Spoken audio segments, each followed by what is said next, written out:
நண்பர்களே, எல்லாருக்கும் இனிய காலை வணக்கம். இன்னைக்கு நம்ம மதுரை மீசவன் யூடியூப் சேனலில் எதை பற்றி பேச போகிறோம்னா, ராயன் திரைப்படத்தை பற்றி தான் பேச போகிறோம். அதாவது ஒரு படத்தை பார்த்துட்டு தான் விமர்சனம் பண்ணோம், பார்க்காம விமர்சனம் பண்ணக்கூடாது. நான் நேற்று செகண்ட் ஷோ போயிட்டேன். படம் இப்போ நான் விமர்சனம் பண்ணுறேன். உண்மையை மட்டும்தான் நம்ம சேனலில் சொல்லப்படும், பொய் சொல்லப்பட மாட்டாது. இது ஏன் மேலே சத்தியம். ஓகே நண்பர்களே, அதாவது இந்த படம் எப்படின்னா, ஒரு 100 படம் எடுத்த டைரக்டருக்கு எக்ஸ்பீரியன்ஸ் எப்படி இருக்கும், அதே போல தான் இந்த படத்தை அவ்வளோ ஒரு ப்ரில்லியண்ட்டாகவும் திறமையாகவும் நம்ம தனுஷ் சார் இயக்கியிருக்காங்க. ரொம்ப பிரமாண்டமாக இயக்கியிருக்காங்க. அதாவது நண்பர்களே, ஒரு படம் பார்த்தோன்னா புல்லரிக்கு தெரியுமா, அதுதான் நேற்று அந்த படத்தை பார்த்துட்டு எனக்கு புல்லரிச்சிருச்சு.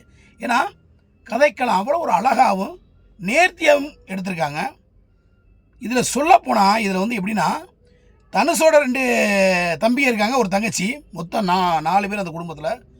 ஒரு வில்லன், 2 வில்லன். பிரகாஷ்ராஜ், அவர் போலீஸ் அதிகாரி, பெரிய அதிகாரி. அவருடைய நடிப்பு அச்சுப்ஸ்ராம பிரகாஷ்ராஜ் ரொம்ப பிரம்மாண்டமாக நடிச்சிருக்காருன்னு சொல்லணும்.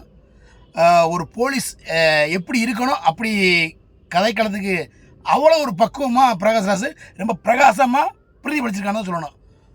நம்ம தனுஷாரை சொல்லவே வேணாம் உங்களுக்கு. அவர் நடித்து இயக்கியிருக்கப்படும். அதாவது ஒரு ஹீரோன்றதை விட அதைபடி ஒருபடி தாண்டி மற்றவரை நடிக்க வைத்து வேடிக்கை பார்த்துருக்கிறான்னு சொல்ல முடியும். இந்த படத்தில் அவங்க தம்பி கேரக்டர் 2 பேரும் நடிச்சிருக்காங்களே, அடடா, 2 பேருக்குமே அற்புதமான நடிப்பு. நண்பர்களை நடிக்க விட்டு வேடிக்கை பார்த்துருக்காரு தனுஷ் சார். எனக்கு உண்மையிலே ரொம்ப சந்தோஷமாக இருக்குது. எப்படின்னா, ஒரு பெரிய நடிகர், உச்சம் தொட்டு நடிகர், 2 பேர்த்து நடிக்க விட்டு வேடிக்கை வைக்கிறாரு. எவ்வளோ பெரிய மனசு வேணும் நண்பர்களை. அது தனுஷ் அந்த படத்தில் பார்த்துட்டேன். தங்கச்சின்னு ஒரு கேரக்டர் வர்றாங்களே, அடடா, ரொம்ப பிரமாதமாக பிரமிக்கிற மாதிரி நடிச்சிருக்காங்க. அவங்களுக்கு இதுதான் முத படமாக, இதான் ஃபஸ்ட்டு படம் நினைக்கிறேன். ரொம்ப அழகாகவும் நேர்த்தியாகவும் ரொம்ப ரொம்ப ரொம்ப ரொம்ப பிரமாதமாக அந்த ஆக்ஷனாக இருக்கட்டும், நடிப்பாக இருக்கட்டும், அந்த தனுஷை விட்டு கொடுக்காத தங்கச்சியை விட்டு கொடுக்காத தனுஷ், அடடா, இந்த பாச பிணைப்புகள் இருக்கே இந்த படத்தில் பெரிய ஒரு நீரோட்டம்னே சொல்லலாம். அவ்வளோ ஒரு அற்புதமான காவியத்தை தான் தனுஷ் சார் இந்த படத்தில் படைச்சிருக்காருன்னு சொல்லணும். மேற்படி என்னன்னு பார்த்தீங்கன்னா, இந்த படத்தில் மியூசிக்கு சொல்லவே வேணாம். ஏ ரகுமான் சாரை பற்றி ரொம்ப பிரமாண்டமாக பிஜிஎம் ஒன்று மியூசிக்கு அந்த படம் முழுக்க காது வெடிச்சு போயிட்டு நம்மளை வெளியே வரணும். அந்த லெவலுக்கு பிரமாண்டமாக தனுஷை காமிக்கிற ஒவ்வொரு சீனை பயங்கரமான நண்பர்களே. இப்படியெல்லாம் ஒரு மியூசிக் பண்ண முடியுமா அப்படின்ற லெவலுக்கு பண்ணியிருக்காரு நம்ம ஏ ரகுமான் சார். உண்மையிலே அவருக்கு ஒரு சல்யூட்டு. அப்புறம் பார்த்தீங்கன்னா, அந்த 2 தம்பியை நடிச்சிருக்காங்கல்ல, அடடா, அந்த ஒரு தம்பி ரவுடியாக இருப்பாப்புல, அப்படியே தண்ணி இனி போட்டு ஜாலியாக செம்ம நடிப்பு. அவருக்கு ஒரு லவ்வரு. இந்த சின்ன தம்பி படிச்சுட்டு நல்லா இருப்பாப்புல. கடைசியில் இன்னொரு அந்த அண்ணனோட சேர்ந்து இவரும் கட்டி போயிடுவாப்புல. ரொம்ப கதைக்களத்தை நகர்த்தி அப்படியே தெளிவாக பக்குவமாக நகர்த்திருக்காரு நம்ம தனுஷ் சார். இதில் இன்னொரு விஷயம் என்னென்ன, கூடுதல் விஷயம், செல்வராகவன் தனுஷோட அண்ணன், சொந்த அண்ணன், இந்த படத்துலேயும் அண்ணனாகவே நடிச்சிருக்காரு. அவருக்கு இவர் ரொம்ப பிரம்மாண்ட ஒரு டைரக்டரை ஒரு டைரக்ட் பண்ணுறது பெரிய விஷயம். தனுஷ் சார் ஒரு டைரக்டராக டைரக்ட் பண்ணியிருக்காருன்னு சொல்லணும். அவரையும் அழகாக நடிக்க வச்சு கதையை நகர்த்தி கொண்டு போயிருக்காரு. நம்ம அருமையான நடிப்பு நண்பர்கள. அவருடைய நடிப்பு, செல்வரான நடிப்பு, சத்தியமாக சொல்கிறேன், ஒரு 100 படத்தில் எக்ஸ்பீரியன்ஸ் தான் சொல்ல முடியும். அந்த லெவலுக்கு நடிப்பு பிரம்மாண்டமாக பண்ணியிருக்காப்புல நம்ம செல்வராகவன் சார். அது ஒரு சீன் சொல்லுவாப்புல, இனிய ராயன் உன்னை எப்படிலாம் சித்திரவதை பண்ணி கொல்ல போகிறேன்னு இல்லை, ரொம்ப பிரம்மாண்டமாக அந்த டைலாக் இருந்துச்சு. எனக்கு ரொம்ப பிடிச்சிருந்துச்சு நண்பர்களே. மற்ற பார்த்தீங்கன்னா, தனுஷ் சாரோட நடிப்பு, அவருக்கு தனுஷ் சாருக்கு பார்த்தீங்கன்னா ஹீரோனே அந்த படத்தில் இல்லைங்க நண்பர்களே. ஹீரோனே கிடையாது. அவ்வளோ பிரம்மாண்டமாக அந்த கதைக்கு தேவையில்லை ஹீரோனி அப்படின்ற அளவுக்கு தன் தம்பிக்கு ஒரு ஹீரோனியை வச்சுட்டு இவருக்கு ஹீரோனியும் இல்லாமல் அந்த படத்தை நகர்த்தி கொண்டு வர பெரிய விஷயம். ஒரு படத்தில் ஒரு ஹீரோவுக்கு ஹீரோனி ரெண்டு மூலம் எவ்வளோ பெரிய விஷயம். யாராவது படம் பார்ப்பாங்களா? ஆனால் அந்த படத்தில் அதுதாங்க மேட்டை. ஹீரோனி இல்லாதான் தனுசு இப்படித்தான் அப்படின்ட்டு கடைசி முழுக்க அந்த அழகான தலைமுடி எடுத்துகிட்டு மொட்டை தலையோட முறுக்கு மீசையோட ரொம்ப பிரம்மாண்டமான தோற்றத்தில் அவர் நடக்கிற ஸ்டைலும் சரி, அவர் பார்க்குற பார்வையும் சரி, கழுகு போகிற அப்பா ஹேண்ட் சாப்பிட்டு தனுசுக்கு ஒரு சல்யூட், பெரிய சல்யூட்டு. அந்த லெவலுக்கு நடிப்பு திறமையை பிச்சு பிணைஞ்சிருக்காருன்னு சொல்ல முடியும் நண்பர்களே.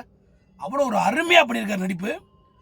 தங்கச்சி கேரக்டரு, அடடா, அந்த பொண்ணு ஒரு சீனில் தன்னை தன்னிடம் வந்து தப்பாக நடந்துக்கிறவன அவனை கொல்ற சீன் இருக்கு பாருங்க, ரொம்ப பிரம்மாண்டமாக பத்ராளி மாதிரி ஆடி அவனை சாகடிப்பாங்க ஒரு, அது ரொம்ப வேற லெவல் நண்பரால. அந்த சீன்லாம் பார்க்கும்போது எனக்கு புல் அடிச்சிச்சு நம்மள, சத்தியம் வச்சுருக்கேன். அவ்வளோ தத்ரூபமாக அந்த சீன் எடுத்திருக்காங்க.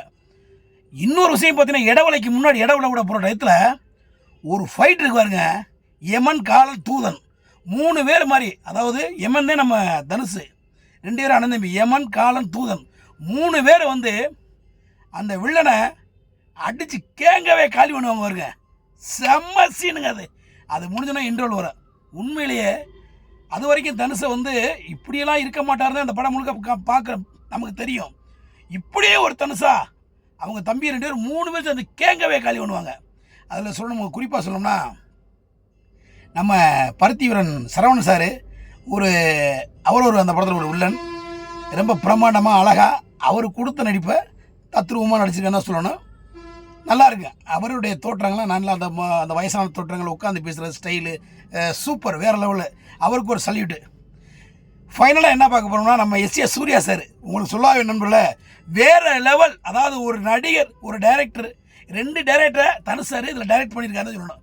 நம்ம எஸ் சூர்யா சார் அவருடைய கதாபாத்திரத்தை சும்மா நொறுக்கி இருக்கு அப்படின்னு சொல்ல முடியும். அந்த லெவலுக்கு அவருக்கு ஒவ்வொரு சீனுமே காமெடி, அதாவது அந்த வில்லன் தோற்றத்தில் காமெடி பண்ணுற ஸ்டைலுக்கு வருங்க, வேறு லெவல். அவருக்கு ஒரு பெரிய சல்யூட் தான் சொல்ல முடியும். அப்புறம் ஃபைனலாக சொல்லணும்னா, நம்ம இவர் என்ன சாரி என்பது கடைசியாக சொல்லணும்னா ஸ்டண்ட் மாஸ்டர் யாருன்னு தெரில பேர். உண்மையிலேங்க இந்த மாதிரிலாம் சண்டை போட முடியுமா? இந்த மாதிரி தத்ரூபமாக ஒரு ஃபைட்டை வந்து தத்ரூபமாக எடுக்க அவ்வளோ ஒரு பிரமாண்டமாக தத்ரூபமாக பண்ணியிருக்காப்புல சண்டை மாஸ்டர். ரொம்ப பிரமாண்டமாக இருக்குது இந்த படத்து. சண்டை மாஸ்டருக்கு ஒரு சல்யூட். மற்ற கேமராமேனு, டெக்னீஷியரா, எல்லாருக்குமே, கலை இயக்குநர்கள், அசிஸ்டன்ட் டைரக்டரு, எல்லாருக்குமே இந்த படத்துக்கு ரொம்ப ரொம்ப நன்றி. எல்லாம் சப்போர்ட் பண்ணுங்கள். இந்த படத்தை வந்து செல்லில் பார்க்காதீங்க தயவுசெய்து, இந்த படத்துக்கு மரியாதை தான் போயிடும். எல்லோரும் போய் தேட்டரில் பாருங்கள் தயவுசெய்து. செல்லில் பார்த்தா இந்த படத்துக்கு உண்டான அந்த பிஜிஎம்மு, அந்த எக்ஸ்ட்ரானரி எதையுமே பார்க்காம சும்மா ஏதோ ஒரு படம் பார்த்தது மாதிரி தோணும். நீங்கள் மிக பிரமாண்டமான படம் பார்க்கணுமா, நேராக தேட்டருக்கு போய் இந்த படத்தை பாருங்கள், வேறு லெவல். எத்தனை மார்க்கு போடலாம்னா 100க்கு 100 மார்க்கு தான் அந்த படத்துக்கு. அந்த லெவலுக்கு தனுஷ் சார் ரொம்ப அற்புதமாகவும், அப்பா ஒரு 100 படத்தை எக்ஸ்பீரியன்ஸ் எப்படி இருக்கும் அந்த எக்ஸ்பீரியன்ஸ் இந்த படத்தில் கொடுத்துருக்காரு. Super direction sir Dhanush sir. மென்மேலும் நீங்கள் இயக்குனராகி பெரிய பெரிய வெற்றி அடையணும்னு சொல்லி இந்த ரிவ்யூ கொடுத்த மீசவனி நான் தான். நல்லா இருந்தால் மக்களை சப்போர்ட் பண்ணுங்கள். நன்றி வணக்கம். தொடர்ந்து தேட்டரில் போய் படம் பாருங்கள். இந்த நாள் இனிய நாள் அமைய எல்லா வழியும் வேண்டிக்கிறேன். நன்றி வணக்கம். பாய் பாய்.